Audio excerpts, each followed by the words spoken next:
Bismillahirrahmanirrahim. Assalamualaikum warahmatullahi wabarakatuh. Ya, sini dengan saya Muhammad Faizil Adim dengan NIM 4522005. Saya ingin sedikit menjelaskan tentang retorika menurut sang tokoh Aristoteles. Nah, retorika ya. Nah, kalau kita bahas dari sudut pandangnya Aristoteles, itu tuh bukan cuma soal kemampuan berbicara yang bagus ataupun cara bikin orang terkesan dengan kata-kata kita.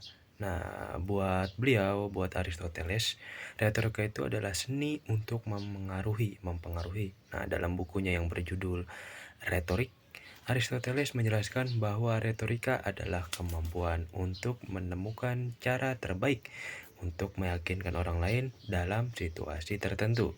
Nah, Aristoteles itu enggak melihat retorika ini sebagai sesuatu yang negatif. Nah, meskipun kadang kita itu sering mengasosiasikannya dengan manipulasi gitu. Jadi diartiin retorik itu teknik manipulasi atau sebagainya gitu.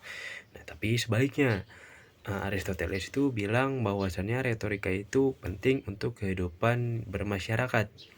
Nah, kenapa?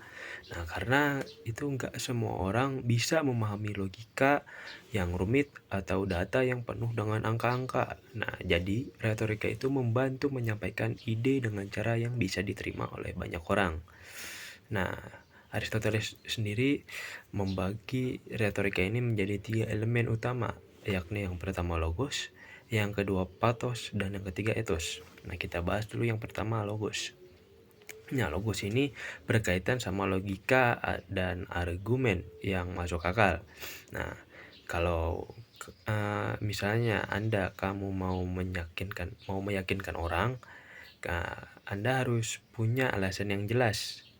Nah, data yang kuat dan atau penjelasan yang masuk akal gitu. Nah, contoh, kalau kamu bilang air itu penting untuk tubuh kita.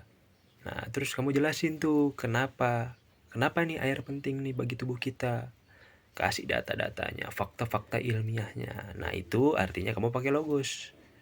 Nah, lalu yang selanjutnya yang kedua yakni pathos. Nah, kalau bagian ini tentang emosi. Nah, jadi kamu sekalian itu nggak cuman meyakinkan orang lewat logika aja, tapi juga lewat perasaan mereka. Nah, misal kamu mau cerita kisah yang menyentuh hati atau yang bikin orang merasa terhubung secara emosional. Nah, itu namanya pakai pathos. Nah, misal kamu lagi ngomongin tentang pentingnya menyelamatkan lingkungan dengan cara misalnya hewan-hewan nanti kehilangan habitatnya.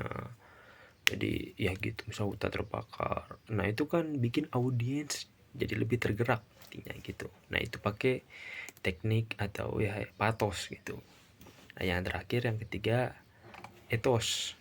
Nah, kalau ethos ini bisa dibilang soal kredibilitas. Nah, jadi orang bakalan lebih percaya sama pembicara yang dianggap udah punya keahlian gitu, atau pembicaranya itu sudah memiliki reputasi yang baik. Nah, kalau mau ngomongin kesehatan, nah tentu yang ngomonginnya ya setidaknya dokter gitu. Jadi bisa lebih dipercaya gitu. Kemudian pasti akan lebih percaya kalau yang ngomongin kesehatannya dokter, bukan malah petani gitu atau malah masinis. Enggak. Jadi etos ini tuh kredibilitas. Jadi kayak apa bobot kita nih, reputasi yang kita bangun ini itu di bidang apa? Misalnya lagi ngomongin tentang ya cara membangun bisnis atau gimana, ya jangan ngomongnya ke karyawan. Nah, ngomong ke orang yang bangun bisnis gitu, bikin warung-warung besar gitu untuk rumah makan. Nah, itu kan bisnis tuh. Nah, jadi orang akan lebih percaya ke mereka daripada ya yang enggak punya kredibilitasnya itu. Nah, itu tiga yang tadi. Yang pertama logos, yang kedua pathos, dan yang terakhir ethos. Nah, jadi menurut Aristoteles, kombinasi dari tiga elemen ini adalah kunci untuk membangun argumen yang kuat dan efektif.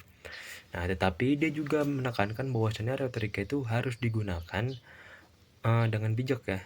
Nah, jangan sampai retorika ini dipakai untuk menipu ataupun memanipulasi orang lain. Nah, udah. Nah, kan di awal tadi tuh, makanya ada yang skeptis mikirnya itu retorika itu buat manipulasi. Nah, makanya kitanya itu juga yang pengguna retorikanya ya jangan bikin